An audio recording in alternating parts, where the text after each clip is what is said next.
Fire crews across Spain and France are battling to contain some of the worst wildfires Europe has ever experienced. Firefighters in Spain have managed to stabilize several of the blazes, and Prime Minister Pedro Sanchez says there is, quote, a light at the end of the tunnel in the fight to contain the flames. But another heat wave is predicted for later this week, threatening to worsen an already desperate situation across the region. These firefighting crews in Spain are racing to contain a series of forest fires before another heat wave hits the region this week. Favorable weather conditions overnight helped slow the spread of some of the large fires in central Spain, but a separate blaze in the eastern Castellón province continues to rage out of control. Across Europe, 3 consecutive heat waves have intensified drought, strained water supplies, and left vegetation tinder dry. According to climate experts, the persistent dry conditions have made this season's wildfires particularly intense. Spanish Prime Minister Pedro Sanchez hit back against those who deny climate change, which he linked to the current crisis. Climate change denial is the worst kind of fuel in the face of the climate emergency. Ignoring reality and the warnings of science does not prepare us for what lies ahead. On the contrary, it makes us far more vulnerable and leaves our population much less safe. The situation in neighboring France also remains critical. Residents of the town of Les Porges in the southwestern Gironde region have been working to prevent a devastating wildfire from reigniting by spraying water on smoldering embers on the forest floor. Dozens of homes were destroyed by that blaze, which left a trail of destruction. Meanwhile, military engineers and forest fire prevention crews have resumed cutting vegetation and trees in southwestern France to create fire breaks. These strategic gaps in vegetation help slow or contain the spread of wildfires. But authorities are warning that the onset of wind and high temperatures expected Tuesday could again worsen conditions. The fires have forced hundreds of thousands of people to flee, including many tourists. In France, it's the largest evacuation in living memory. Families sheltering at makeshift evacuation sites face uncertainty and growing anxiety. Beyond the physical impact, there's also a psychological one. We're especially concerned about the children. This is something they've never experienced before. Being evacuated, losing so much, not knowing what comes next. We're trying to reassure them as much as we can. Evacuations also continue in Spain, with residents fearing for the loss of their homes and businesses as the wildfires close in. Yes, we're worried, because in the end it's our house. It's where we live. We have pets, and of course you think, I'm leaving. What will I see when I come back? Spanish authorities say more than 1,500 square kilometers of land have been destroyed by wildfires so far this year, which is 6 times the area burned during the same period last year. And our correspondent Rosie Birchard is near Bordeaux and gave me the latest about the situation in France. We're in a place called Lege, which has kind of been serving as a hub for the firefighting response. What you can see behind me are some volunteers who are trying to prevent any fires from restarting here. They're trying to get to the roots of these trees, many of which you can see, Gerhard, have been really scorched. The earth here is scorched and it is very, very hot. That is the big fear now. These fires, we're told, are stabilising, although that's very relative. Remember, this is an enormous wildfire. We've been told by French firefighting colonels this feels like a battle between David and Goliath. But now there is a fear because a heat wave is beginning again. We are expecting temperatures of up to 40 degrees Celsius on Wednesday. That's over 100 degrees Fahrenheit. It's very hot. And the fear is that that could cause some of these fires to restart and sort of fan the flames of what has already been an enormously destructive blaze. I can see you're right there in the middle of that fight. This has been going on for many days now. How are the fire crews, the firefighters, coping? They're exhausted, Gerhard. They really, when you speak to them, there's a lot of morale on camera, at least. People, when they're speaking on the record, they want to talk about their motivation. We've also had colleagues who've been here for a few days before me, and they say that when you talk to people off camera, many feel much more demotivated. And one thing which is really concerning them is that they have lost colleagues. A firefighter died overnight here. That was actually in a road accident, so not directly impacted by the fires, but of course it's all within that context. And this is something that's on their minds as they're battling these fires. That's something the French firefighting colonel who spoke to us also said, is that when these firefighters are going into the field to try and contain these flames, that they are thinking of colleagues who have been lost. There have already been a number of firefighters over the last week who've lost their lives in this region. I think it was the third who lost his life overnight. Now, how are the residents of Bordeaux and the surrounding areas reacting to all this? Well, there have been more than 200,000 people who have been evacuated from the areas surrounding Bordeaux. Now, that is the biggest evacuation in France since World War II. It is simply enormous. Many of them have gone to evacuation centres or they are staying with friends and relatives. We've also heard from people who are posting online to say, look, if anyone needs somewhere to stay, my home is open. And that is something we have also witnessed, really an enormous wave of solidarity here.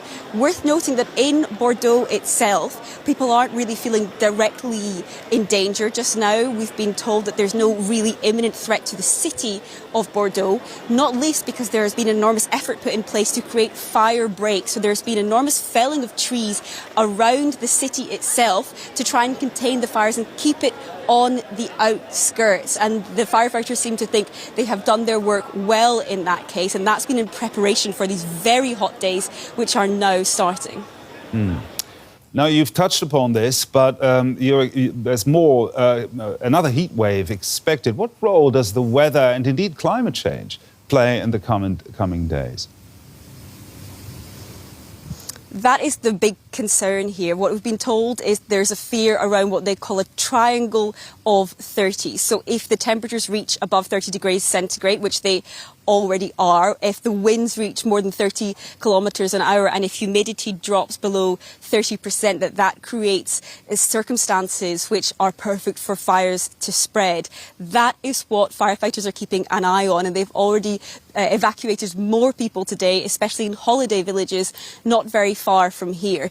Now, the debate about the role, about climate change here. I mean, the scientists are very clear this is not coming out of the blue. These are fires which would have once been seen as utterly exceptional, but it's only been a couple of years since we had enormous wildfires here in France too. So what we were told is that what used to be exceptional is now becoming kind of ordinary, and people are asking whether there's been adequate budget attributed to civil protection here, to protecting people, and also about the budget which has been cut in many ways here in France when it comes to climate protection and mitigation. And of course, worth mentioning that right across Europe, climate policies, green policies have really gone out of vogue in the last couple of years. You very rarely hear something, European politicians talking about a Green Deal nowadays. You might remember that from years gone by. Now they're much more likely to be talking about things like competition. I think that debate about the politics around it is something that will really get started in the aftermath of this fire. But right now it really feels much more like a day-to-day battle.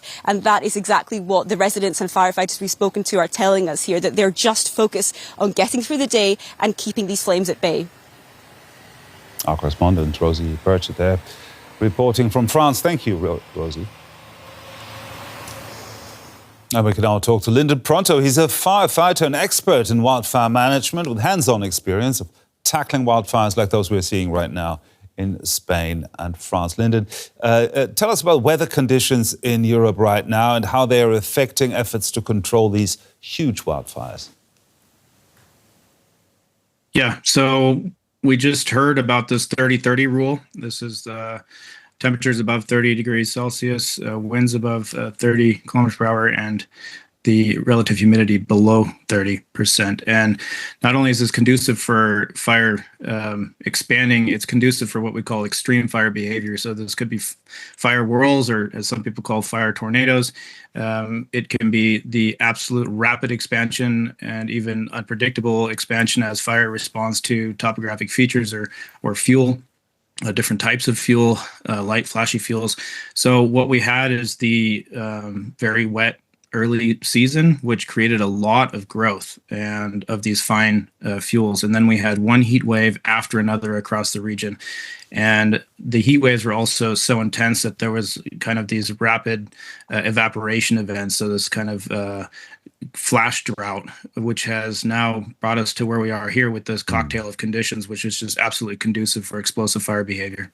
Now, the conditions are very conducive for these huge fires, but they don't start by themselves, do they? How do they usually start? Is it negligence? Is it people smoking in the woods? Is it arson?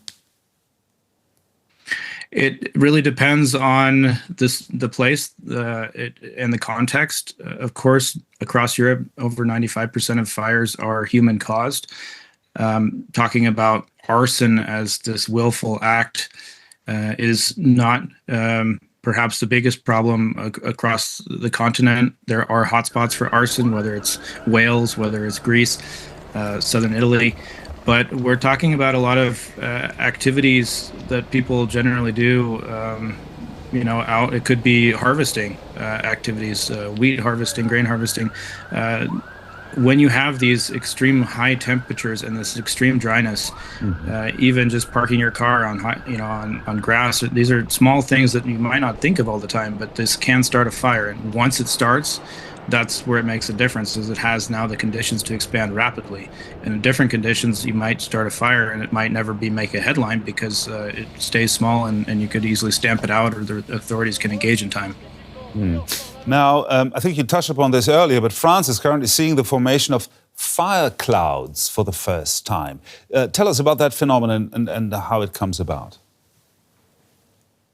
Yeah, so when you have these preconditions, the energy release component from these fires, when they burn that amount of fuel in that short amount of time, as we all know, heat rises. So when this heat rises, and it usually happens in kind of unstable atmospheric conditions, and the heat rises, and it can, as it rises, it cools, and these these air particles rather, parcels, they expand. And as this expansion process occurs, the moisture condenses, and the moisture also from the evapotranspiration, from all the moisture that was left in the plants, this now goes up into the atmosphere, and it basically creates a thunder cell type of conditions. And when it becomes very dangerous is when this thunder cell essentially forms.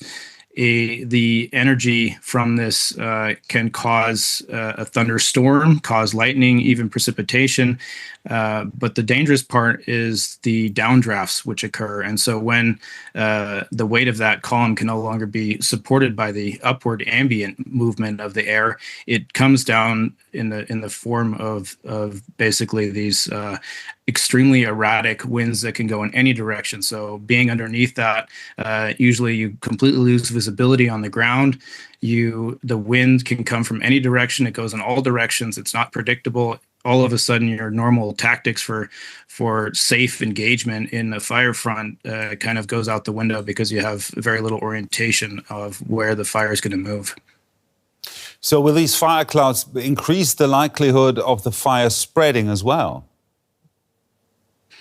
Exactly. So they can, because they create their own weather now. Now they're not driven by the prevailing winds. It's created its own weather system on that spot, and that means it can carry embers. It can carry, in some instances, large branches or pieces of trees can be carried over longer distance. And we saw that in Bordeaux, where they had spot fire of 10 kilometers away. So that's, embers burning debris being transported through that intense pyroconvective column and being deposited 10 kilometers ahead of the fire. So this can drop, spot fires all over the place. Firefighters can unfortunately find themselves trapped basically between two different fires. So it creates, more fires. They can even create lightning. So the energy from the thunderstorm can cause lightning in a different area ahead or away from the main fire and start new fires from lightning. Now, we haven't seen that phenomenon in Europe yet, where it gets to lightning. But it's certainly a concerning trend that is happening across the Iberian Peninsula to see these convective fires popping up over the last few years. Now, if we're looking at the weather forecast, there's another heat wave on the way, if you will. Do you think that will again create these triple 30 conditions? And how worried are you about these heat waves that we see coming right now? Yeah, so we received very little precipitation over the last weeks, if any at all. So the heat wave is making the daily conditions certainly worse. What I'm more concerned about is, again, the forecasted winds. And we know that the abundancy of fuel is in the landscape, and this comes back to decades of how we've managed the landscape. But the concerning part is that we're seeing winds forecasted for upwards of 30 kilometers an hour basically every afternoon this week. And the winds can also shift at different times of the day. And with the influence of offshore winds, of coastal wind behaviors shifting throughout at different times of the day, what happens is the flaming front can also shift. And that's what we saw near Bordeaux, where first the fire pushed towards the coast, and that created a whole evacuation scenario for the peninsula. Then the next day, the fire pushed to the south, created another mass evacuation to the south. And during that time, it was difficult to put in effort to contain the fire on the west flank. And so when on the third day, the wind again shifted to coming from the southwest, it pushed it straight towards Bordeaux. And basically the back door was left open because the resources were stretched so thin, because the priority was put on saving people and structure protection. And so unfortunately, we're going to see similar conditions over the coming days, and particularly worsening in Spain. Difficult days ahead. Lindon Pronto there, thank you very much for sharing your expertise with us. Thank you for having me. And joining me now is our correspondent, Jan-Philipp Scholz. He is in La Val d'Uso, which is in the Valencia region in eastern Spain. Jan-Philipp, you are in the epicenter now of one of the largest and most destructive wildfires, a fire that is still out of control. What are you seeing and hearing? Well, there is still a lot of uncertainty, of course. I can just see a lot of flames around me. You see the destruction behind me. Almost 20,000 people have been evacuated just here in this region. Today, some people have been able to go back to their homes, but still thousands are in emergency shelters or in visiting friends or family. So the situation is still very tense. There are some good news. For example, it's becoming obvious now, and we've really seen a lot here in this region today, that a lot of buildings have not been affected, also by those people that have been evacuated in the villages. It's more in the mountain area and it's more in the forest land. So the destruction might not be as bad as some people feared, but it's of course too early to really give a very precise picture. And yet we've got Spain's Prime Minister now speaking of a light at the end of the tunnel on the firefighting front lines. Is there any sense of that there? I mean, do we know how our firefighters coping? Well, I think the people here are a little bit less optimistic. They are doing better than they did in the past days, but still they stress that the fire is not under control. We are talking about a perimeter of more than 70 kilometers here. It is true that in both hotspots around Madrid and here in the Valencia region, the firefighters have been able to use some windows of opportunity, as they call it, in the past 24 hours, higher humidity, lower temperatures, but all the local authorities as well in Madrid as also here in Valencia, they stress that it's still a very volatile situation, and we don't really know what will happen in the coming days. We do know that another heat wave is getting underway. I think it's the fourth this summer there in Spain. What role, Jan-Philipp, does the weather play now, and what role is it going to play in the coming days? this is the big worry about the big worry everybody has here and in all hotspots, in all wildfire hotspots in Spain. Yes, there is another heat wave approaching. This is quite certain by now, and it's obviously a quite big heat wave. Temperatures above 40 degrees and also some winds. So this is actually the perfect storm again for the wildfires. This is exactly why some people are not as optimistic here as the Prime Minister, because this heat wave could destroy a lot of the progress that has been made in the past 24 hours. And since we're talking about the weather and climate, Jan-Philipp, let me ask you about what we heard from the Prime Minister earlier today. Pedro Sanchez calling for a national climate pact, saying that these fires are the product of climate change.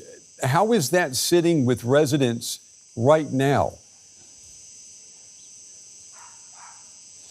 Well, it is something that most people agree with. Yes, it's a big factor, and nobody can deny it nowadays, I guess, or very few people can. But a lot of people also stress that Spain has not invested enough in climate and emergency preparedness in the past years. So some people say, okay, it's now easy to say this and to go in front of cameras and give some nice speeches, but why has Spain invested so little, less than a lot of other European countries in the past years, even though, of course, Spain and other Mediterranean countries are the worst affected by these wildfires. This is also why the opposition calls it empty words. And we also have to point out that climate change, yes, is an important factor, but another very important factor here is what people in Spain call España vacía, empty Spain. A lot of people have left rural areas in the past years, so a lot of agriculture has stopped. Forests have spread, which sounds like good news, but of course, if these forests are not taken care of, they are the perfect fuel for future wildfires. So this is also a big factor in the equation here. Yeah, and Jan-Philipp, you're talking about people leaving rural areas. They're moving somewhere, which is to the big cities in Spain. And what does that mean then for these urban areas? They obviously have to deal with the threat of heat and the threat of fires as well. Exactly.